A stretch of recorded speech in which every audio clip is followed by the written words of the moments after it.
رحمۃ اللہ تعالی علیہ نقل کرتے ہیں کہ حضرت سیدنا حسن بصری کی بارگاہ میں ایک عورت آئی اور کہنے لگی کہ حضور میری جوان بیٹی کا انتقال ہو گیا ہے اور کوئی طریقہ ارشاد فرمائے میں اسے خواب میں دیکھ لوں۔ حضرت حسن بصری رحمۃ اللہ تعالی علیہ نے اسے ایک عمل بتا دیا کہ یہ عمل کرو تو تم اپنی بچی کو خواب میں دیکھ لو گی۔ اس عورت نے اب وہ عمل کیا، وہ وظیفہ کیا، وہ دنیا سے جانے والی جو اس کی بچی تھی، اس کی بیٹی جو تھی، وہ اسے خواب میں نظر آئی، مگر عجب حال میں نظر آئی۔ اس نے دیکھا کہ اس کے بدن پر تارکول کا لباس ہے، یعنی ڈامر کا لباس ہے، گردن میں زنجیر ہے اور پاؤں میں بیڑیاں ہیں، یعنی وہ اس کو عذاب ہو رہا تھا۔ ماں تھی اور اپنی بیٹی کی یاد میں تڑپ رہی تھی، مگر جب خواب میں اپنی بیٹی کو عذاب میں دیکھا، وہ ہیبت ناک منظر دیکھا تو کانپ اٹھی۔ دوسرے دن سیدنا حسن بصری رحمۃ اللہ تعالی کو خواب سنایا کہ حضور میری بیٹی تو اس حال میں ہے۔ اب بڑے غمزدہ ہوئے۔ کچھ عرصے کے بعد سیدنا حسن بصری رحمۃ اللہ تعالی علیہ نے خواب میں ایک لڑکی کو دیکھا جو جنت میں ایک تخت پر اپنے سر پر تاج سجائے بیٹھی ہوئی ہے۔ آپ کو دیکھ کر وہ جو لڑکی تھی وہ کہتی حضور آپ جانتے ہیں میں کون ہوں؟ میں اسی خاتون کی بیٹی ہوں جو آپ کے پاس آئی تھی اور میری ایسی حالت بتائی تھی۔ حضرت حسن بصری کہنے لگے کہ تم تو عذاب میں تھی، تمہاری ماں نے بتایا کہ تم تو بڑی تکلیف میں تھی، آج تو تم جنت کی نعمتیں لوٹ رہی ہو۔ تو وہ لڑکی نے جو جواب دیا ذرا غور سے سنیے گا۔ وہ لڑکی کہتی ہے کہ حضور قبرستان کے قریب سے ایک عاشق رسول کا گزر ہوا تھا، واقعی میں عذاب میں تھی، مگر میری قبر جس قبرستان میں تھی وہاں سے ایک عاشق رسول کا گزر ہوا اور اس عاشق رسول نے ایک درود پاک پڑھ کر قبر والوں کو ایصال ثواب کیا، یعنی ہمارے قریب سے گزرتے ہوئے اس نے درود پاک پڑھا، اللہ کریم نے اس کے درود شریف پڑھنے کی برکت سے ہم 560 قبر والوں سے عذاب کو دور کر دیا۔ اب ذرا غور کیجئے، میرے والد گرامی دنیا سے گئے، لیکن اور بھی بہت سارے لوگ ہیں جن کے دنیا سے رشتہ دار چلے گئے، قبرستان بھی ہم جاتے ہیں، لیکن یہ ایصال ثواب جو ہے نا یہ بڑا کمال کا کام ہے۔ اور اللہ کی رحمت دیکھو کہ رب کریم نے ایک طریقہ باقی رکھا ہے اس کی رحمت نے، کہ جو چلے گئے اللہ نہ کرے اگر گناہوں کی وجہ سے ان پر عذاب ہو رہا ہے تو ہم انہیں ثواب پہنچا سکتے ہیں، ہم انہیں نیکیاں پہنچا سکتے ہیں۔ اور ایسا پاسبل ہے کہ بندہ تو گناہ گار گیا ہو، گناہ گار ہو اور اس کی وجہ سے عذاب بھی ہو رہا ہو، مگر دوسرے مسلمانوں کی دعاؤں کی وجہ سے، ایصال ثواب کی وجہ سے اللہ ان کی قبروں سے عذاب کو دور فرما دے۔ اور ایک اور بات پتہ چلی کہ درود پاک کی کیا شان ہے۔ درود پاک پڑھ کر ایصال کریں تو قبروں سے عذاب دور ہو جائے۔ جو خود درود پڑھتا ہوگا اس کا کیا عالم ہوگا، اس کی قبر کا عالم کیا ہوگا۔ تو اس سے کئی باتیں، اس ایک واقعے سے ہمیں بہت کچھ سیکھنے کو مل رہا ہے کہ درود پاک کی کثرت کیجئے، پھر نیکیاں کر کے اپنے مرحومین کو یاد رکھیے، انہیں بھول نہ جائیے۔ آج آپ اپنے مرحومین کو بھول جائیں گے، کل ہو سکتا ہے ہمارے بعد والے ہمیں بھول جائیں، تو ہمیں انہیں یاد رکھنا ہے، انہیں نیکیاں پہنچانی ہیں۔ آئیے مل کر محبت کے ساتھ بآواز بلند درود پاک پڑھ لیجئے۔ صلو علی الحبیب صلی اللہ تعالی علی محمد صلی اللہ علیہ وسلم۔ آج میں اپنے بیان کو 2-3 حصوں میں کرنے کی کوشش کروں گا۔ ماں باپ کی فرما برداری، ماں باپ کی خدمت، ماں باپ کی یوں سمجھیے کہ بات ماننا، اس پر بہت بیانات ہوتے رہتے ہیں اور ہوتے رہنے چاہیے، ٹھیک ہے نا، کہ اس کا احساس اجاگر ہو کہ ماں باپ کے مقام کیا ہے۔ لیکن ماں باپ کی جو نافرمانی ہے، ماں باپ کا جو دل دکھانا ہے، ماں باپ کو جو تکلیف پہنچانا ہے، شاید لوگ اس کو کوئی بڑا معاملہ نہیں سمجھ رہے، اور آج کل ماں باپ بڑے پریشان ہیں۔ آج کل بچوں کو اس بات کا احساس ہی نہیں ہے کہ اگر ماں باپ تکلیف میں ہیں تو ہمارا کیا بنے گا، ہمیں کتنا بڑا گناہ ملے گا۔ یا کوئی نارمل سی بات ہے کہ ٹھیک ہے ماں باپ رات کو جاگ رہے ہیں، بچہ نہیں آ رہا، ماں باپ کو جواب نہیں دے رہا، ان کی بات نہیں مان رہا، ان کے دل میں تکلیف پہنچا رہا ہے، یا اللہ نہ کرے اس سے بڑھ کر ماں باپ کو برا بھلا کہہ رہا ہے، ماں باپ سے لڑ رہا ہے، یہ کتنا بڑا گناہ ہے۔ اور اس کے کانسیکوینسز کیا کیا ہیں، شاید اس طرف توجہ نہیں. تو شروع میں انشاءاللہ ماں باپ کی نافرمانی کس قدر برا عمل ہے اس پر کچھ بات کریں گے. پھر ماں باپ کے حقوق شریعت ہم پر کیا لاگو کرتی ہے کہ ہمیں ماں باپ کے ساتھ رہنا کیسے ہے، اور اس کے بعد ہم انشاءاللہ کچھ ایصال ثواب پر بات کریں گے، کیونکہ ہمیں پتہ چلے کہ جن کے ماں باپ حیات ہیں انہوں نے ماں باپ کے ساتھ کیسے رہنا ہے، اور جن کے چلے گئے ہیں اب کیسے ایصال ثواب کے ذریعے ہم ان کی گویا ہیلپ کر سکتے ہیں، ان کو تحفے بھجوا سکتے ہیں. حضرت عبداللہ رضی اللہ تعالیٰ عنہ فرماتے ہیں کہ ہم نبی پاک علیہ الصلوۃ والسلام کی بارگاہ میں حاضر تھے کہ ایک آدمی آیا اور عرض کرنے لگا کہ حضور ایک نوجوان ہے اور آخری اس کی زندگی کے لمحات ہیں، سکرات کا عالم ہے، ہم اسے کہتے ہیں لا الہ الا اللہ پڑھ، وہ پڑھ نہیں پا رہا، اس کی زبان پر حضور کلمہ جاری نہیں ہو رہا ہے. حضور نے فرمایا کانا یصلی، کیا وہ نماز پڑھتا تھا؟ آنے والے نے عرض کی جی حضور وہ نماز پڑھتا تھا. تو آقا علیہ الصلوۃ والسلام اس کے ساتھ تشریف لے گئے، اور نبی پاک جب وہاں گئے تو آپ نے نوجوان کے پاس جا کر فرمایا قل لا الہ الا اللہ، یعنی اے نوجوان کہو لا الہ الا اللہ. اس نے عرض کی لا استطیع، حضور میں نہیں کہہ پا رہا، میں نہیں کہہ سکتا. فرمایا لما، کیا وجہ ہے، کیوں نہیں کہہ پا رہا؟ تو کسی نے عرض کی کانا یعق والدتہ، کہ حضور یہ اپنی ماں کی نافرمانی کرتا تھا. نبی پاک نے فرمایا کیا اس کی والدہ زندہ ہے؟ لوگوں نے عرض کی جی ہاں حضور اس کی ماں زندہ ہے. نبی پاک نے فرمایا اسے بلاؤ. والدہ آئیں، حاضر ہوئیں. نبی پاک علیہ الصلوۃ والسلام نے فرمایا کیا یہ تمہارا بیٹا ہے؟ عرض کیا جی حضور یہ میرا بیٹا ہے. آقا فرماتے ہیں تمہارا کیا خیال ہے اگر بہت بڑی آگ بھڑکائی جائے اور تمہیں کہا جائے کہ اگر تم اس کی سفارش کرو تو اسے چھوڑ دیتے ہیں ورنہ اسے آگ میں جلائیں گے، کیا تم اس کی سفارش کرو گی یا جل جانے دو گی؟ دیکھو یہ ہوتی ہے ماں. والدین کمال کے لوگ ہوتے ہیں، ان کو ستاؤ، تکلیف پہنچاؤ، لیکن جب بچے کو تکلیف پہنچنے لگتی ہے تو وہ اپنی تکلیف بھول جاتے ہیں. وہ ماں کہتی ہے یا رسول اللہ، آقا اب تو میں اس کی سفارش کروں گی. نبی پاک فرماتے ہیں تو اللہ عز و جل اور مجھے گواہ بنا کر کہو کہ تم اس سے راضی ہو. وہ ماں عرض کرتی ہے یا اللہ عز و جل میں تجھے اور تیرے رسول کو گواہ بناتی ہوں کہ میں اپنے بیٹے سے راضی ہوں. نبی پاک نے اب اس نوجوان سے فرمایا اے لڑکے کہو لا الہ الا اللہ وحدہ لا شریک لہ واشہد ان محمدا عبدہ ورسولہ. نوجوان نے نبی پاک کے پیچھے یہ سارے الفاظ دہرا دیے، اس کی زبان پر کلمہ جاری ہو گیا. پھر میرے آقا نے فرمایا الحمدللہ الذی انقذہ بی من النار. آقا فرماتے سب تعریفیں اللہ عز و جل کے لیے جس نے میرے وسیلے سے اس نوجوان کو دوزخ سے بچا لیا. میرے پیارے اسلامی بھائیوں، پتہ یہ چلا کہ ماں باپ ناراض ہونا تو مرتے وقت زبان پر کلمہ بھی جاری نہیں ہوتا. ایمان سے بڑھ کر تو کچھ نہیں ہے نا ہمارے پاس. اگر ایمان ہی چلا گیا تو پھر کیا بچے گا؟ تو جن اسباب ریزنز بیان ہوئے احادیث میں کہ جن چیزوں کی وجہ سے ایمان برباد ہو سکتا ہے، ان ریزنز میں احادیث میں والدین کی نافرمانی بھی ہے. لیکن کیا ہم نے اس بارے میں کچھ سوچا؟ بعض علماء فرماتے ہیں برے خاتمے کے 4 اسباب ہیں. there are 4 reasons، ٹھیک ہے، جو بری موت کی طرف لے جاتے ہیں.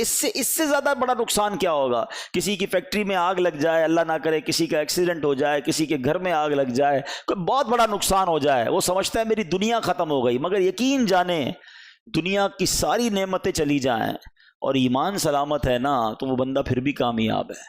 لیکن اس کے بعد دنیا بھر کی دولت ہے اور ایمان ہی چلا گیا تو اس سے بڑا ناکام کوئی نہیں ہے. تو بری موت کے 4 اسباب بیان کیے گئے. نمبر 1 نماز میں سستی کرنا، نمبر 2 شراب پینا، نمبر 3 ماں باپ کی نافرمانی، اور نمبر 4 مسلمانوں کو تکلیف دینا.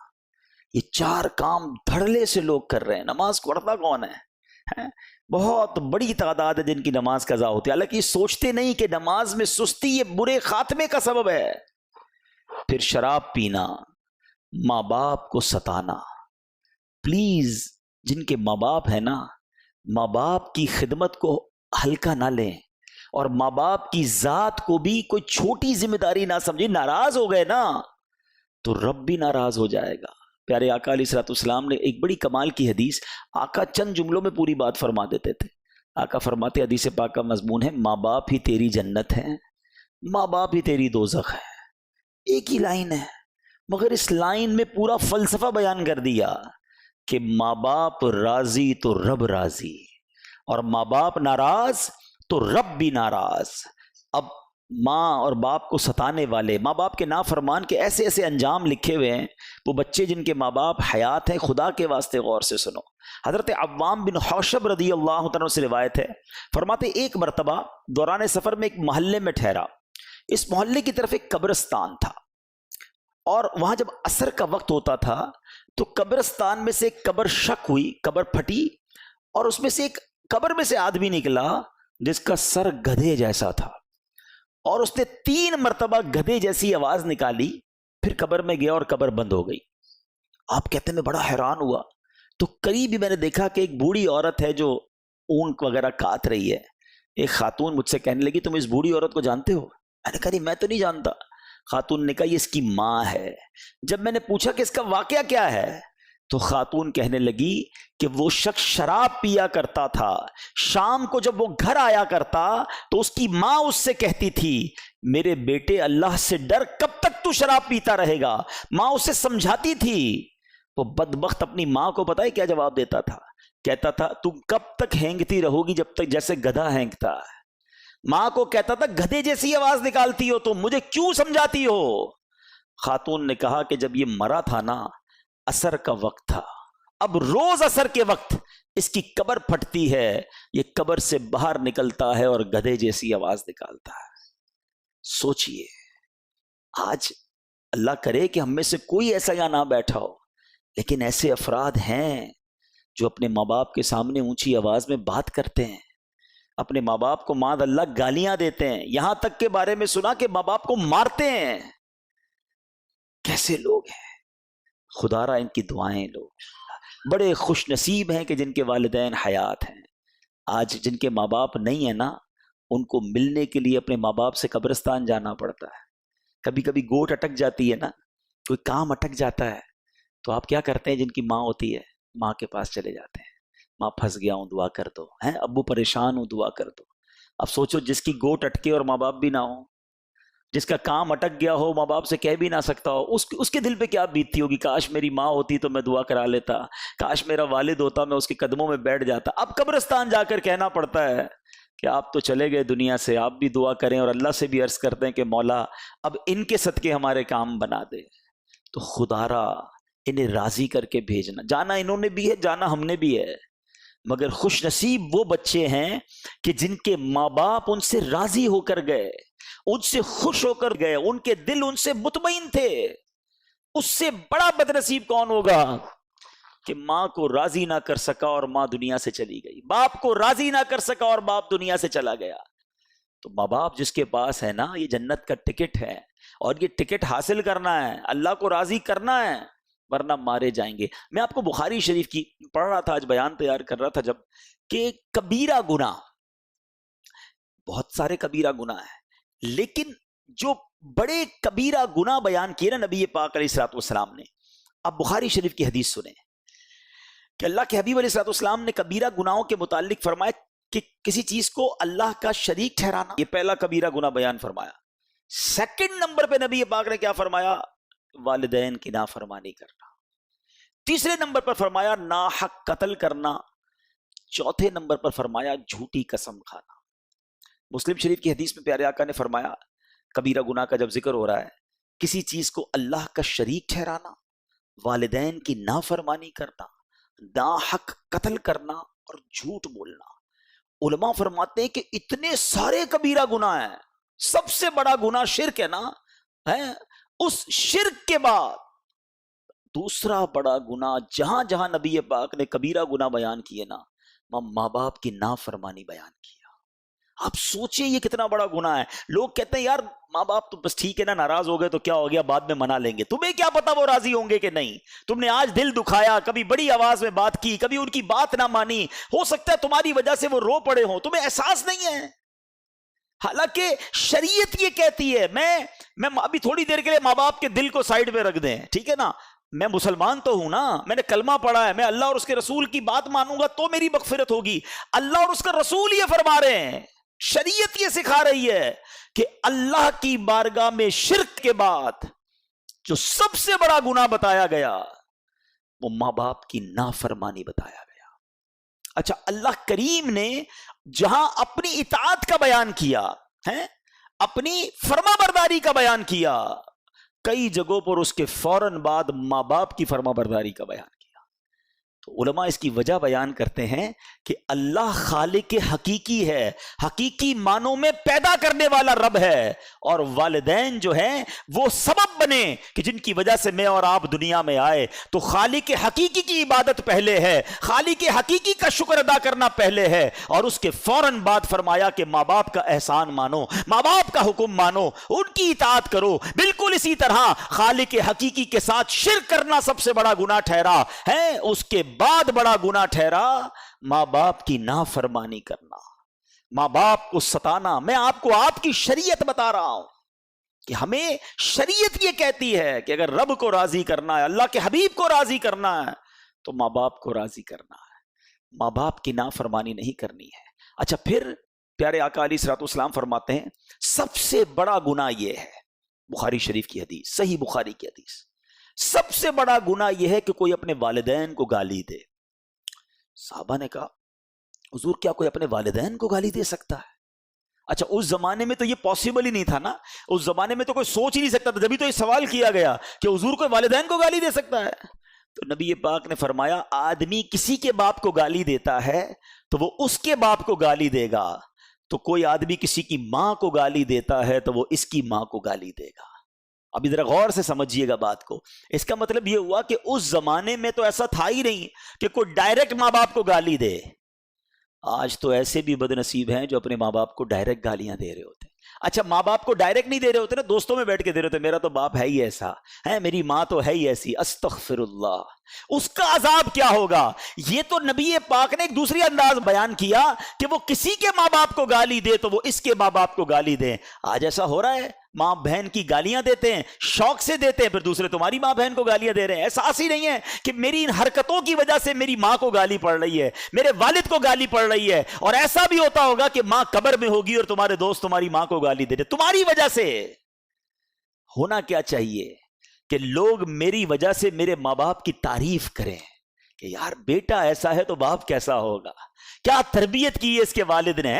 میں کام ایسے کروں دنیا میں کہ لوگ میرے مرے ہوئے ماں باپ کی تعریف کریں، لوگ کہیں کہ یار کیا والد تھا جس نے ایسا بیٹا بنایا، کیسی ماں تھی جس نے ایسے بیٹے کو تربیت کی۔ لوگ کہتے ہیں کہ یار ماں باپ نے تربیت کیسی کی اس کی طرف، ایسا بدماش، ایسا بدتمیز، ایسا جھگڑالو، اتنا تکلیف پہنچانے والا۔ وہ بچہ سوچے کہ تم نے زندگی میں بھی ماں باپ کو خوش نہیں کیا اور ماں باپ کی عزت بھی تم نے مرنے کے بعد بھی برباد کی، یعنی گویا ان کی روح کو قبر میں بھی تم نے تکلیف پہنچائی۔ خوددارا زندگی ایسی گزارو کہ لوگ کم از کم مجھے دیکھ کر میرے ماں باپ کو دعائیں دیں، میری وجہ سے کوئی میرے ماں باپ کو برا بھلا، ارے مجھے برا بھلا کہہ لیں، میرے ماں باپ کو تو نہ کہے نا۔ یہ فکر ہونی چاہیے، میرا اور آپ کا کردار ایسا ہونا چاہیے کہ کوئی ہمارے ماں باپ کے بارے میں بیڈ ورڈز یوز نہ کرے۔ لیکن آج تو دھڑلے سے لوگ دوسرے کے ماں باپ کو برا بھلا کہہ رہے ہوتے ہیں، سامنے وہ اس کے ماں باپ کو گالیاں دے رہا ہوتا ہے۔ سنو، حدیث پاک سناتا ہوں، یہ ماں باپ کی نافرمانی جو ہے نا، یہ کوئی چھوٹا گناہ نہیں ہے، یہ اتنی بڑی برائی ہے۔ یعنی میں یہ سمجھتا ہوں کہ آج کوئی شراب پیے نا، لوگ کہتے ہیں او ہو شرابی ہے یہ تو، ارے یہ تو بڑا قاتل ہے، یہ تو گنڈا چور ہے، یہ تو جناب ہیروئنچی ہے، یہ تو جواری ہے۔ یہ 4-5 گناہ جو ہے نا ہمارے معاشرے میں بہت بڑے مانے جاتے ہیں، واقعی یہ بڑے گناہ ہیں، لیکن ان سب سے بڑا گناہ جو ہے وہ ماں باپ کو ستانا ہے۔ تو ہر دوسرا آدمی ستا رہا ہے، اس کو یہ ٹینشن ہی نہیں ہے کہ میں قاتل سے بڑا گناہگار ہوں، میں جواری سے بڑا گناہگار ہوں۔ وہ سمجھتا ٹھیک ہے میرے بوڑھے ماں باپ ہیں کیا کر لیں گے، وہ کرتے کچھ نہیں نا، وہ ریئیکٹ نہیں کر رہے ہوتے۔ لیکن یہ ستانے والا سوچے کہ میں روز کبیرہ گناہ کر رہا ہوں، روز مجھے اللہ کی بارگاہ سے کس قدر یوں سمجھے لعنت ہو رہی ہوگی۔ سنو، میرے آقا علیہ الصلوۃ والسلام فرماتے ہیں جنت کی خوشبو 500 سال کی مسافت سے سونگ لی جائے گی۔ جنت کی خوشبو بتائیں کیسی ہوگی؟ 500 سال کی مسافت، یعنی اگر کوئی گھڑ سوار گھوڑا دوڑائے اور 500 ایئرس کتنا دور پہنچ جائے گا، پتہ نہیں کتنے ہزار میل دور پہنچ جائے گا، اتنا دور سے بھی جنت کی خوشبو سونگھی جائے گی، یعنی جنت ایسی خوشبودار ہے۔ مگر آقا پتہ کیا فرماتے ہیں کہ نیکی کر کے جتانے والا، ماں باپ کا نافرمان اور عادی شرابی، یہ 3 گناہگار ایسے ہیں جو جنت کی خوشبو بھی حاصل نہیں کر سکیں گے۔ یعنی اٹ مینز جنت سے اتنے دور ہو جائیں گے کہ وہ جنت داخل ہونا تو دور کی بات ہے، اس کی خوشبو بھی نہیں پا سکیں گے۔ اچھا، میں بہت سارے عذاب پڑھ رہا تھا، اب جو میں حدیث سنانے جا رہا ہوں نا، میں یقین کریں جس کو لرز جائے آدمی، یہ جملے ذرا سنیے گا کہ کیا فرمایا میرے آقا نے۔ سب سے بڑا اللہ کا نافرمان کون ہے؟ شیطان، ابلیس کے عذاب کا اندازہ کر سکتے ہو؟ جس نے ساری دنیا کو غلط کام پہ لگایا ہے، ساری دنیا کو برے کاموں کی طرف جو لگا رہا ہے، سارے کفار کو کفر پہ لگانے والا، ہم تو امیجن ہی نہیں کر سکتے نا اس کے عذاب، اس کے گناہ اور اللہ کے غضب کا اس پر۔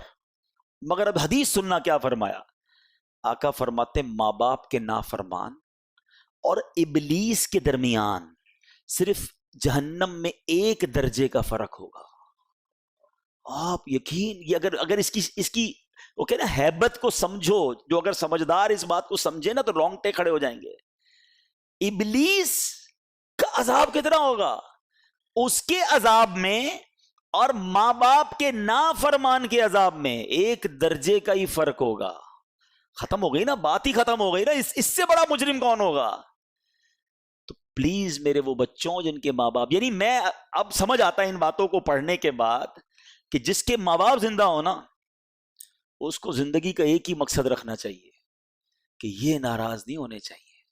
ہاں باقی سارے کام بعد میں ہیں، اگر یہ ہاں ماں باپ اگر اللہ کی نافرمانی کی بات کریں گے تو پھر ہم نہیں مانیں گے ان کی۔ دیکھیں یہ بھی ایک باؤنڈری شریعت ہی نے دی ہے کہ ماں باپ کی ہر بات مانیں گے، لیکن اگر ماں باپ اللہ کی نافرمانی کی بات کریں گے تو پھر ماں باپ کی نہیں مانیں گے، کیونکہ مجھے ماں باپ کی فرما برداری بھی اللہ کو راضی کرنے کے لیے کرنی ہے، تو اللہ کو تو ناراض نہیں کریں گے، لیکن اس کے علاوہ ہر بات میں بس ماں باپ راضی رہیں، کیونکہ یہ راضی ہو گئے رب راضی ہو جائے گا۔ ابھی آپ نے سنا نا کہ وہ بندے کی زبان پہ کلمہ ہی جاری نہیں ہوا، ایسی بہت ساری روایتیں ہیں کہ نمازی بھی تھے، روزہ دار بھی تھے، صدقہ دینے والے بھی تھے، ماں باپ ناراض تھے، آقا نے فرمایا کوئی عبادت قبول نہیں ہوگی۔ تو اس بات کو بٹھا لیں دماغ میں۔ یہ ہو گئی بات کچھ ماں باپ کے نافرمان کی سزا کے بارے میں۔ اب میں یہ بتانا چاہتا ہوں کہ ہماری شریعت ہمیں حقوق کیا بتاتی ہے۔ جن کے ماں باپ زندہ ہیں نا، ان کو ماں باپ کے ساتھ رہنا کیسے ہے۔ سبحان اللہ۔ اب ذرا قرآن و حدیث کی روشنی میں کچھ مدنی پھول میں آپ کو پیش کرتا ہوں، پوائنٹ وائز ہیں، ہو سکے تو یاد کیجئے گا۔ نمبر 1، ان سے دل سے محبت کریں، یہ حق ہے ان کا۔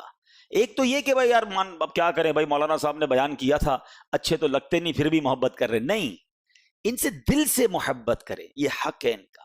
اچھا، ان کو نام سے نہ پکاریں بلکہ ان کو کنیت سے پکاریں جسے وہ پسند کرتے ہیں۔ اچھا چلیں ہمارے یہاں کنیت نہیں ہے تو اچھے نام ابو جان ہو سکتا ہے، بابا جان ہو سکتا ہے، جو آپ کے یہاں عرف ہے، نام سے نہ پکاریں۔ ان سے پہلے نہ بیٹھیں، ان کے آگے نہ چلیں، حتی الامکان ان کے برابر میں بھی نہ بیٹھیں۔ یہ ماں باپ کے آداب لکھیں کتابوں میں۔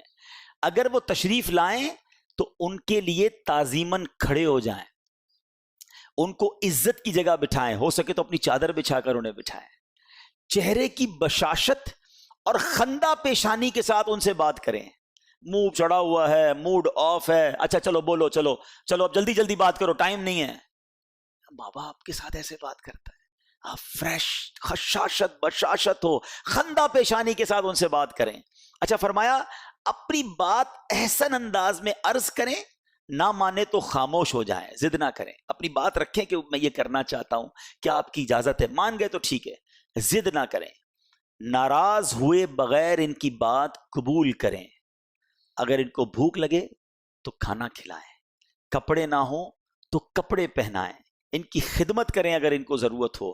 اگر ان کا حکم خلاف شرع نہ ہو، شریعت کے خلاف نہیں، فوراً پورا کریں۔ کھانے پینے ساتھ بیٹھے نا، ان سے پہلے پہل نہ کریں.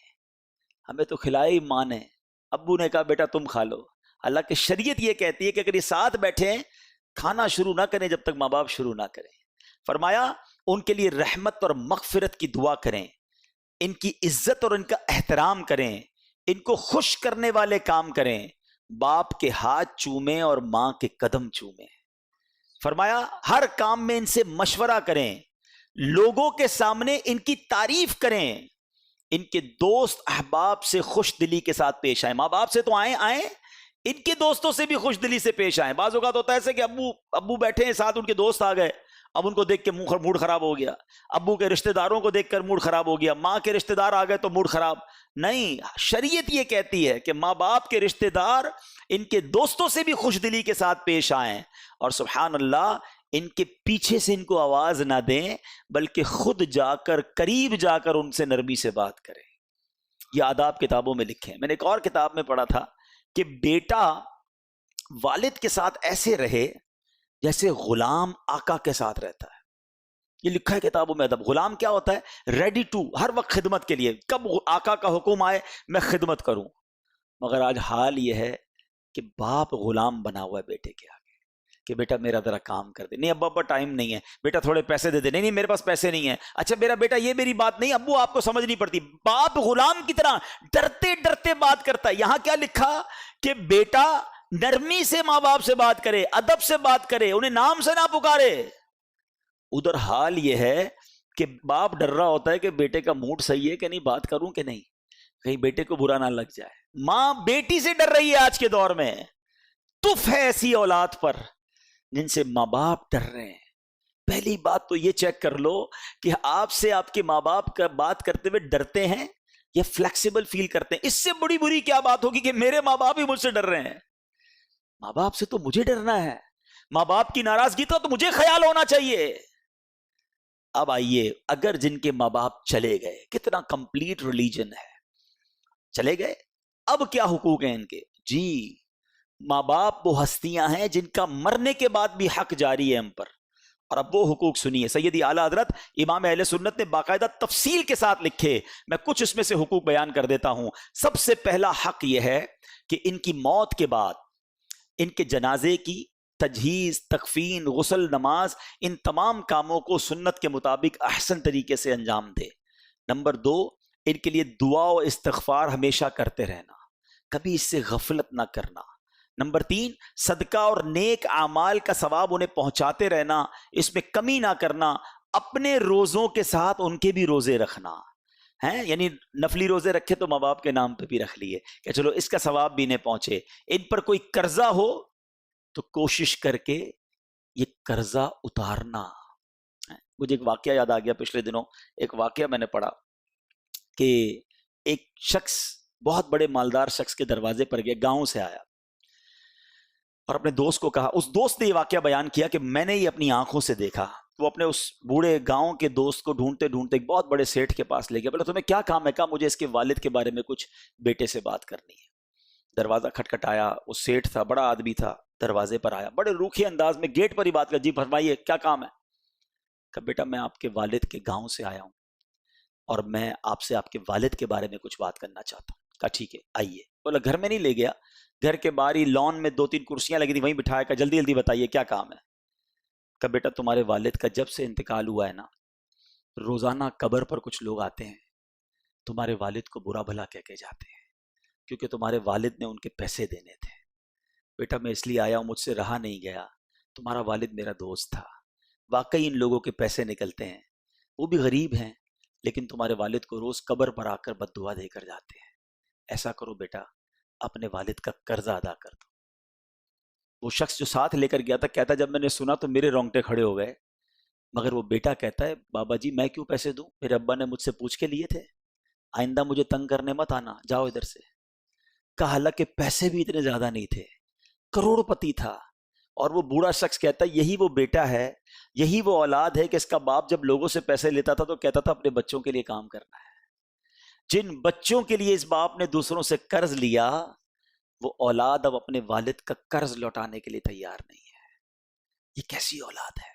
یہ ہے آج کل کے ماحول کا المیہ کہ اولاد ماں باپ کی خیر خواہ نہ رہی، اور یہ وجہ دین سے دوری ہی تو ہے۔ میں تو دیکھیں آپ کو شروع سے دین بتا رہا ہوں، اللہ رسول کی باتیں سنا رہا ہوں، حدیثیں سنا رہا ہوں، قرآن کی آیتیں بتا رہا ہوں کہ شریعت یہ کہتی ہے ماں باپ کا قرض ادا کرنا یہ اولاد پر حق ہے، اگر اس کے پاس ہے، نہیں ہے تو الگ بات ہے، اگر ہیں اور ماں باپ پر قرض ہے تو ادا کرے، اور ماں باپ کی جائز وصیت کو پورا کرنا یہ بھی جو ہے وہ شریعت میں حق ہے ماں باپ کا اولاد پر۔ اس کام سے بچنا جس کام سے ماں باپ کو تکلیف زندگی میں ہوتی تھی، ماں باپ نے کسی کام سے منع کیا تھا، ہم نے کہا اب تو چلے گئے نا اب کر لو، اگر ان کو اس وقت بھی یہ پسند نہیں تھا نا تو ان کے مرنے کے بعد بھی کوشش کرو نہ کرو، ان کی روح کو تکلیف نہ پہنچاؤ۔ بلکہ یہاں تک لکھا کہ ماں باپ کے مرنے کے بعد ان کے رشتہ داروں کے ساتھ اور ان کی باپ کے دوستوں کے ساتھ، ماں کی سہیلیوں کے ساتھ پردے کے اہتمام کے ساتھ اچھا برتاؤ کرے کہ اس سے تمہارے ماں باپ کی روح خوش ہوگی۔ یہ جو ماں باپ کے رشتے ہیں نا، اس کی ویلیو کتنی ہے کہ ایک بار نبی پاک علیہ الصلوۃ والسلام کی بارگاہ میں گناہگار شخص آیا، ذرا سنیے گا، کہ حضور میری بڑی خطا ہے، کیا میری توبہ قبول ہو سکتی ہے؟ نبی پاک نے اس سوال کے جواب میں کیا فرمایا؟ سوال کا تو جواب ہوتا ہے نا، سوال کا سوال تو نہیں ہوتا، مگر نبی پاک نے سوال پر سوال فرما دیا۔ وہ عرض کر رہا ہے کہ حضور میری توبہ کیسے قبول ہوگی؟ آقا فرماتے کیا تیری ماں زندہ ہے؟ کہتا حضور ماں تو نہیں ہے۔ فرمایا تیری خالہ ہے؟ کہ حضور ہاں خالہ ہے۔ فرمایا جا اپنی خالہ کی خدمت کر۔ خالہ کی خدمت پر گناہ معاف؟ کیوں؟ ماں کی بہن ہے، یعنی اٹ مینز ماں اور باپ کا مرتبہ دیکھو، یہ زندہ ہیں ان کی خدمت کرو، یہ چلے گئے تو ان کے رشتہ داروں کی خدمت کرو، ان کے دوستوں کا خیال رکھو، ان کی روح خوش ہو جائے گی تم سے۔ ایسے کام نہ کریں کہ جن سے ماں باپ کی روح قبر میں بھی پریشان ہو۔ اب آئیے آخر میں کچھ میں ایصال ثواب کے بارے میں، کیا خوبصورت ہماری شریعت ہے، کسی کو باپ کی یاد آئے، کسی کو ماں کی یاد آئے۔ آج دنیا میں کیا ہوتا تھا، ماں باپ ہوتے تھے تو کوئی سوٹ پیس لے جاتے تھے، کوئی فروٹ لے جاتے تھے، کوئی تحفے دے دیتے تھے، چلو امی ابو کو کہیں چکر لگانے لے جائیں، ان کا دل خوش ہو جائے، اللہ نے پیسے دیے چلو مدینے لے جائیں۔ اب تو نہیں لے جا پا رہے نا، اب تو چلے گئے وہ دنیا سے، اب کیا کر سکتے ہیں؟ تو اب بھی یہ کر سکتے ہیں کہ قرآن پڑھ کے انہیں تحفہ پہنچا دیں، اجتماع کر کے انہیں تحفہ پہنچا دیں، مسجد بنا کے انہیں ثواب پہنچا دیں۔ ہماری شریعت نے ایصال ثواب کا کیا شاندار نظام رکھا ہے، ایمان تازہ ہو جاتا ہے ان حدیثوں کو پڑھنے کے بارے میں۔ اللہ کے نبی علیہ الصلوۃ والسلام حضرت سیدنا ارمیہ کچھ ایسی قبروں کے پاس سے گزرے کہ جن پر عذاب ہو رہا تھا، قبروں میں عذاب ہو رہا تھا، کچھ عرصے کے بعد پھر گزرے تو عذاب ختم ہو چکا تھا، تو آپ نے اللہ سے عرض کی کہ یا اللہ پہلے عذاب ہو رہا تھا، اب عذاب ختم ہو گیا، اعمال تو انہوں نے جو کرنے تھے کر لیے نا، اعمال کے رزلٹ پر ہی طے ہوتا ہے کہ قبر میں عذاب ہو رہا ہے، اللہ ناراض ہے تو یا نعمتیں مل رہی ہیں، اب عذاب ختم کیسے ہو گیا؟ اللہ نے ارشاد فرمایا اے ارمیہ ان کے کفن پھٹ گئے، بال بکھر گئے، قبریں مٹ گئیں، تو میں نے ان پر رحم کیا، اور ایسے لوگوں پر میں رحم ہی کیا کرتا ہوں۔ مدینے کے تاجدار علیہ الصلوۃ والسلام فرماتے ہیں اے ایصال ثواب کے اجتماع کرنے والو، اے فاتحہ کرنے والو، دیکھو کیا خوبصورت اہل سنت کے یہاں نظام ہے، اپنے والد کی بھی برسی مناتے ہیں، ثواب ساری دنیا کے مسلمانوں کو پہنچاتے ہیں۔ جب بھی گھر میں لنگر لوگ کرتے ہیں، امام حسین کا لنگر کریں، غوث پاک کا لنگر کریں، لوگوں کو نہ جانے کیوں فاتحہ سے پرابلم ہے، ساری دنیا کے مسلمانوں کو ثواب لوگ پہنچاتے ہیں۔ سنو میرے آقا کیا فرماتے ہیں، اللہ کے حبیب فرماتے ہیں میری امت گناہ سمیت قبر میں داخل ہوگی اور جب نکلے گی تو بے گناہ ہوگی، گناہ سمیت داخل ہوگی اور نکلے گی بے گناہ ہوگی۔ آقا فرماتے کیونکہ وہ مومنین کی دعاؤں سے بخش دی جاتی ہے۔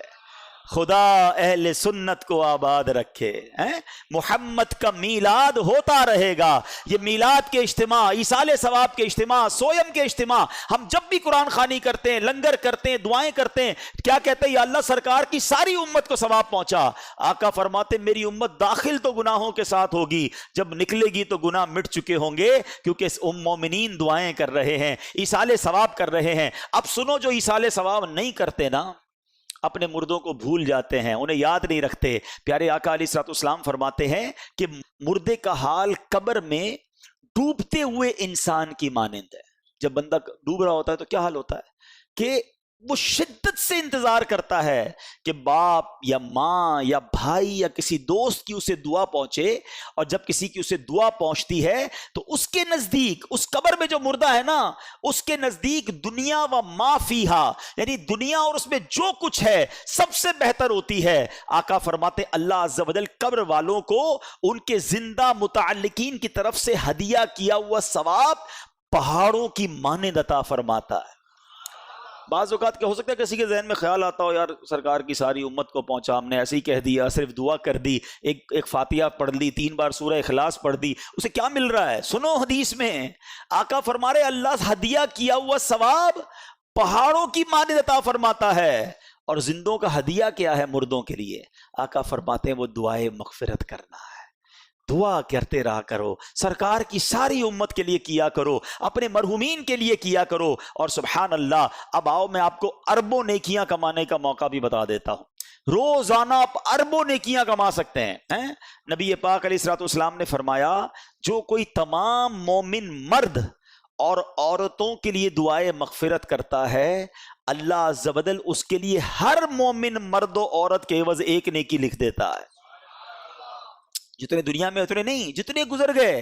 یعنی آپ نے اگر دعا کی کہ یا اللہ میرا یہ ثواب تمام مومن عورتوں اور مردوں کو پہنچا دے، ان کی مغفرت فرما دے، تو جتنے مومن مرد اور عورتیں ہیں اللہ ان کے برابر ایک ایک نیکی آپ کے نامہ اعمال میں لکھ دے گا۔ تو آئیے ایک بڑی پیاری دعا بھی علماء نے لکھی ہے، ہم مل کر پڑھ لیتے ہیں۔ اللہم اغفر لی ولکل مؤمن و مؤمنہ۔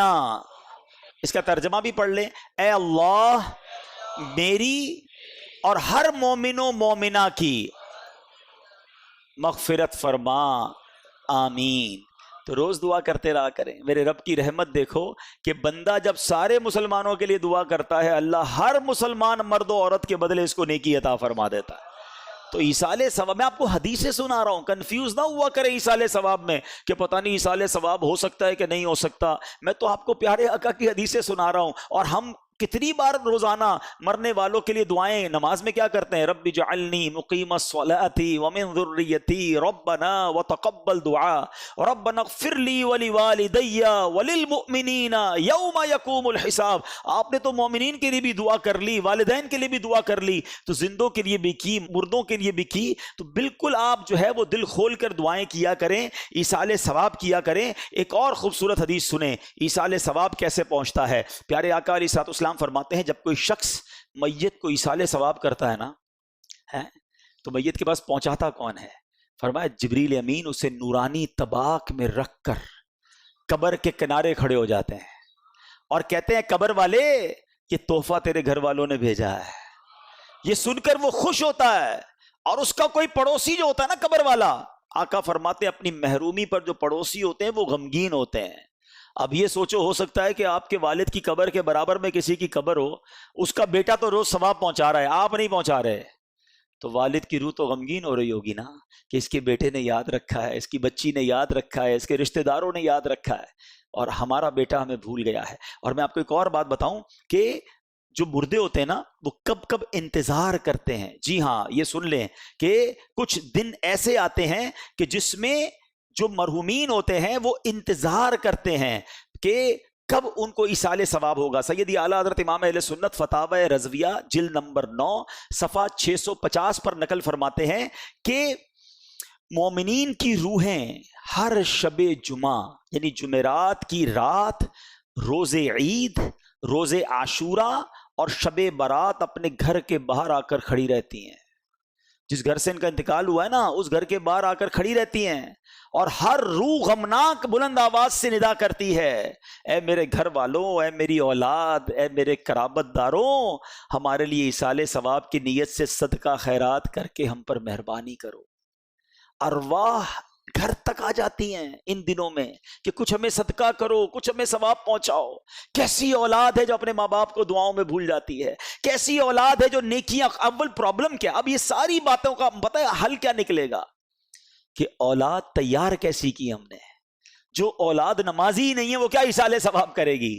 جو اولاد قرآن پڑھنے ہی نہیں جانتی وہ کیا ایصال ثواب کرے گی؟ جس اولاد کو نیکی کرنے کا شوق ہی نہیں ہے وہ آپ کو کیسے ایصال ثواب کرے گی؟ اگر باپ بھی نمازی تھا، بیٹا بھی نمازی تھا، بیٹی بھی نمازی تھی، گھر میں قرآن خوانی ہوتی تھی، رمضان کے روزے رکھے جاتے تھے، شب برات اور شب جناب قدر وغیرہ بڑی راتوں میں عبادتوں کا سلسلہ تھا، تو جب باپ مر بھی جائے گا اولاد کو یاد آئے گا آج بڑی رات ہے، عبادت کی رات ہے، چلو والد کی قبر پر چلتے ہیں، چلو اسے کچھ ایصال ثواب کرتے ہیں، آج جمعرات کی رات ہے ابو کو یاد کرتے ہیں۔ ہم نے اولاد کیسی تیار کی ہے؟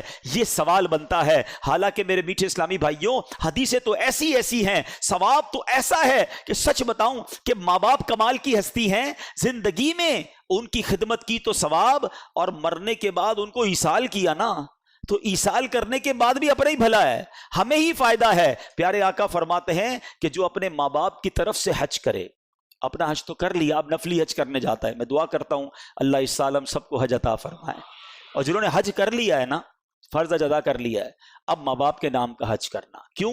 میرے آقا کیا فرماتے ہیں؟ جو اپنے ماں باپ کے نام کا حج کرے، ماں باپ کی طرف سے تو حج ادا ہو جائے گا، حج کرنے والے کو مزید 10 حج کا ثواب ملے گا۔ یعنی ہمارا بھی لاٹری ہے نا، ماں باپ کو تو ثواب ملے گا ہی ملے گا، ملٹی پلائی بائی ہو کر 10 ہمیں بھی ملے گا۔ اب اگر یہ حدیثیں پڑھی ہوں گی تو بچہ جب حج کرنے جائے گا تو ماں باپ یاد آئیں گے نا، کون نہ ماں باپ کو کون یاد کرے گا؟ ایک اور جگہ پیارے آقا فرماتے ہیں جب تم میں سے کوئی نفل خیرات کرنا چاہے نا، کبھی کبھی ہوتا ہے کسی مسجد میں پیسے ڈال رہے ہیں، کسی غریب کو دینا ہے، کسی کی مدد کرنی ہے، یہ ثواب تو ملے گا۔ آقا فرماتے ہیں اپنے ماں باپ کی طرف سے کریں۔ کیا خوبصورت شریعت ہے، کیا پیاری تعلیمات ہیں۔ صدقہ خیرات تو کرنا ہی ہے نا، کہ نیت کر لو یہ ماں باپ کی طرف سے ہے۔ نبی پاک فرماتے ہیں اس کا ثواب انہیں ملے گا، اور خیرات کرنے والے کے ثواب میں بھی کوئی کمی نہیں آئے گی، تمہیں بھی ثواب ملے گا، ماں باپ کو بھی مل جائے گا۔ سچ بتاؤ جب ماں باپ کو کوئی بیٹا روز ثواب پہنچاتا ہوگا، ان کی روح کتنی قبر میں خوش ہوتی ہوگی۔ بیٹے نے ظہر پڑھی ہے تو دعا کی ہے، عصر پڑھی ہے تو دعا کی ہے، تھوڑے پیسے خرچ کی ہیں تو ثواب پہنچایا ہے، جمعہ ہوا ہے تو قبر پر آ کر یاسین سنا کر گیا ہے، عمرے پر گیا ہے تو میرے نام کا عمرہ کیا ہے، حج پر گیا ہے تو مجھے نہیں بھولا، مزار پر گیا ہے تو مجھے یاد کیا ہے، کسی غریب کی مدد کی ہے تو مجھے یاد کیا ہے، میرے مرنے کے بعد میرے رشتہ داروں کا بھلا کر رہا ہے۔ یہ وہ کام ہیں جو کر کے ہم اپنے مرحوم والدین کی روح کو خوش کر سکتے ہیں۔ اور وہ بیٹا جو نماز نہ پڑھتا ہو، وہ بیٹا جو لوگوں کے ماں باپ کو گالیاں دیتا ہو، لوگ اس کی وجہ سے اس کے ماں باپ کو گالی دیتے ہوں، بتاؤ ان کے ماں باپ کی روح کتنی ان سے ناراض ہوگی۔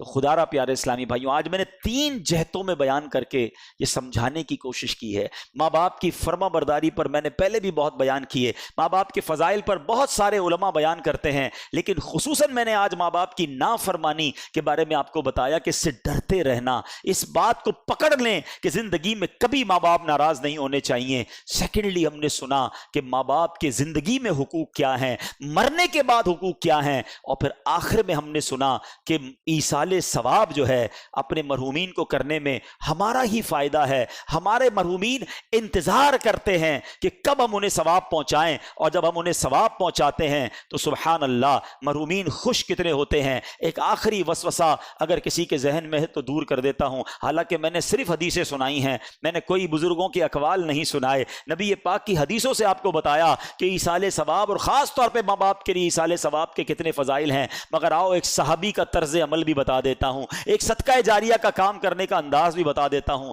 حضرت سیدنا سعد بن عبادہ رضی اللہ تعالیٰ عنہ، انہوں نے نبی پاک سے عرض کی، یہ حدیث سیاہ ستہ کی کتاب ابو داؤد شریف میں موجود ہے۔ عرض کرتے ہیں حضور میری ماں انتقال کر گئی ہے، میں ان کی طرف سے صدقہ یا خیرات کرنا چاہتا ہوں، کون سا صدقہ افضل ہے؟ پیارے آقا فرما دیتے ماں کا انتقال ہو گیا اب تو کچھ بھی نہیں ہو سکتا؟ نہیں، نبی پاک نے فرمایا پانی ہے، صدقہ کرنا ہے تو پانی۔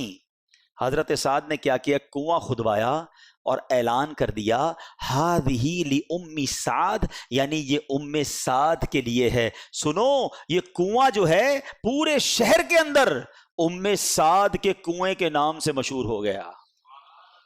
2 باتیں سیکھنے کو ملی، مرنے کے بعد ثواب پہنچتا ہے، دوسرا کیا سیکھنے کو ملا کہ اگر کسی چیز کا نام کسی کے نام کے ساتھ جوڑ دیا جائے تو یہ شرک نہیں ہو جاتا، یہ گناہ نہیں ہو جاتا، یہ سمجھانے کے لیے ہوتا ہے۔ یہ حدیث کے الفاظ میں نے بیان کر دیے۔ تو اگر آج کوئی کہتا ہے کہ جناب آج میرے گھر پہ غوث پاک کی نیاز ہے، تو کوئی ٹینشن لینے کی ضرورت نہیں ہے۔ غوث پاک کی نیاز کا مطلب یہ ہے کہ جو بکرا کٹے گا، جو جانور کٹے گا، وہ بسم اللہ اللہ اکبر کہہ کر ہی کٹے گا، وہ بسم اللہ غوث اعظم کہہ کر نہیں کٹے گا۔ ہاں اب نیت یہ ہوتی ہے کہ یہ بکرا یا یہ جانور غوث پاک کو اس کا ثواب پہنچے، خواجہ غریب نواز کو اس کا ثواب پہنچے، میرے ماں باپ کو اس کا ثواب پہنچے۔ مجھے یہ سمجھ نہیں آتا مریم مسجد بن سکتی ہے تو کوئی یہ کیوں نہیں کہتا کہ مسجد میں کیا مریم بی بی کو کوئی سجدے کر رہا ہے؟ نہیں یار، یہ میری ماں کے نام کی مسجد ہے، عبادت تو اللہ کو ہوتی ہے۔ مسجد کے نام صحابہ کے نام پر ہو سکتے ہیں، مسجدوں کے نام اپنے ماں باپ کے نام پر ہو سکتے ہیں، کسی کو ٹینشن نہیں ہوتی ہے، مگر جب اولیاء کرام کی نیاز کی بات ہوتی ہے تو ٹینشن شروع ہو جاتی ہے۔ تو سمجھ لو ٹینشن کچھ اور ہے، ورنہ بات انہیں بھی شاید سمجھ آتی ہے۔ تو مسجد تو عبادت کرنے لوگ جاتے ہیں، سجدہ کرنے جاتے ہیں، بریانی میں سجدہ تھوڑی ہوتا ہے۔ جب سجدے والی جگہ کا نام تم کچھ اور رکھ کے ٹینشن نہیں کریٹ کر رہے تو کسی کی نیاز میں ہمیں کوئی آبجیکشن نہیں کرنا چاہیے۔ اور میں نے آپ کو حدیث سے سمجھا دیا کہ حضرت سعد رضی اللہ تعالیٰ عنہ نے کنواں کھدوایا اور مدینہ شریف میں اعلان کر دیا کہ سعد کا کنواں ہے، صحابہ پانی پیتے رہے، کسی نے نہیں کہا یہ شرک ہے، تو ہم بھی امام حسین کا شربت پیتے رہیں گے اور وہ انشاءاللہ اس کی برکت لوٹتے رہیں گے۔ تو کبھی نیاز میں ایصال ثواب میں کنفیوز نہ ہوا کریں، دل و جان سے ایصال ثواب کریں، یہ مرحومین کو پہنچتا بھی ہے اور انشاءاللہ انہیں بھی پہنچے گا اور ہمیں بھی اس کا صدقہ جاریہ ملتا رہے گا۔ اللہ کریم ہمیں اپنے مرحومین کے لیے خوب ایصال ثواب کرتے رہنے کی توفیق عطا